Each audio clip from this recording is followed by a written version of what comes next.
بڑی عمر کی عورت سے شادی کرنا. عورت اس لیے شادی کرتی ہے کہ تعریف کرنے کے لیے ایک بندہ مل جائے، اور مرد اس لیے شادی کرتا ہے کہ تعریف کیے بغیر عورت مل جائے. ویسے گھر کو جنت بنانے کے لیے شادی ضروری ہے. میرا ایک دوست کہتا ہے یہ ٹھیک ہے کیونکہ مرنے کے بعد ہی جنت مل سکتی ہے.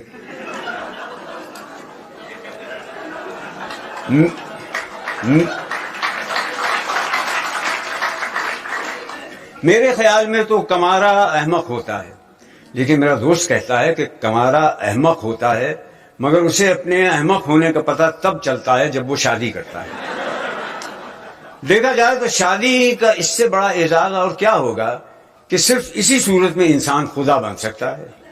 اسے شاید مجازی خدا کہتے ہیں، اس لیے ہیں کہ وہ بھی خدا کی طرح سنتا تو سب ہے، بلکہ ہر وقت سنتا ہے لیکن بولتا نہیں.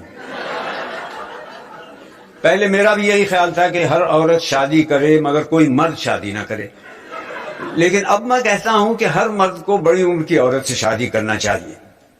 میرے دوست کے خیال میں شادی نہ کرنے کی ایک صورت یہ بھی ہے، کیونکہ آپ جس عورت سے بھی کہیں گے کہ میں بڑی عمر کی عورت سے شادی کرنا چاہتا ہوں، وہ کہے گی اس کا مطلب یہ ہے کہ آپ میرے ساتھ شادی نہیں کرنا چاہتے. پھر بڑی عمر کی عورت سے شادی کرنا محکمہ آثار قدیمہ کے ملازمین کے لیے تو ٹھیک ہے کہ جوں جوں چیز پرانی ہوتی جاتی ہے اس میں ان کی دلچسپی بڑھتی جاتی ہے. بڑی عمر کی عورت سے شادی کر کے آپ حضرت آدم علیہ السلام کی طرح دنیا کے ان خوش نصیب خاوندوں میں سے ایک ہوں گے جن کی یہاں سانس نہیں ہوتی، ورنہ جب تک سانس تب تک سانس. پھر آپ کو بیوی کا حکم مانتے ہوئے بھی شرم نہیں آئے گی، کیونکہ حکم ہے کہ بڑوں کی حکم عدولی نہ کرو. جب جوانی میں بے قابو ہو جاتے ہیں تو بڑے بوڑھوں کے پاس ان کا یہی علاج رہ جاتا ہے کہ ان کی شادی کر دیں. گویا ہمارے ہاں شادی علاج جوانی ہے. دنیا کی وہ عورت جسے آپ ساری زندگی متاثر نہیں کر سکتے وہ بیوی ہے، اور وہ عورت جسے آپ چند منٹوں میں متاثر کر سکتے ہیں وہ بھی بیوی ہے مگر کسی دوسرے کی. بیوی کی خوبیاں تلاش کرنا ایسا ہی ہے جیسے اپنی خامیاں تلاش کرنا. بندہ اس لیے شادی کرتا ہے کہ سکون سے رہے. جو شادی نہیں کرتے وہ بھی اسی لیے شادی نہیں کرتے. شادی وہ عمل ہے جس میں دو لوگ مل کر اس طرح رہتے ہیں کہ ایک دوسرے کو رہنے نہیں دیتے. ویسے شاعروں کو ضرور شادی کرنی چاہیے. اگر بیوی اچھی مل گئی تو زندگی اچھی ہو جائے گی، بیوی اچھی نہ ملی تو شاعری تو اچھی ہو جائے گی.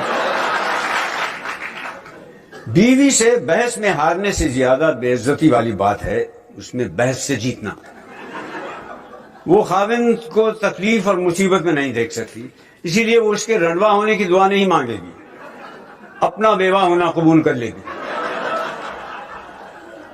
ویسے اگر عورت اپنے مرد سے بھی اسی اخلاق سے پیش آئے جس سے وہ اجنبی مردوں سے ملتی ہے تو اسے کبھی طلاق نہ ہو. خاوند بھی اگر اسے دن میں ایک بار ایسے دیکھ لے جیسے وہ ہمسائی کو دیکھتا ہے تو اس کی خوشگوار ازدواجی زندگی کی ضمانت میں دے سکتا ہوں. اگر آپ کسی کو شادی نہ کرنے کے بارے میں قائل کرنا چاہتے ہیں تو اس کا ایک طریقہ یہ ہے کہ اس کی شادی کر دیں. اور تو اور میرے دوست نے بھی دوسری شادی کے بعد توبہ کر لی کہ اب ساری زندگی دوسری شادی نہیں کروں گا. اب وہ کہنے لگا ہے کہ مجھے بڑی عمر کی عورت سے شادی کرنے پر کوئی اعتراض نہیں، بس شادی کرنے پر اعتراض ہے. سارا دن مجھے یہ کہہ کر بے سکون کرتا رہتا ہے کہ شادی نہ ہوتی تو اسے کتنا سکون ہوتا.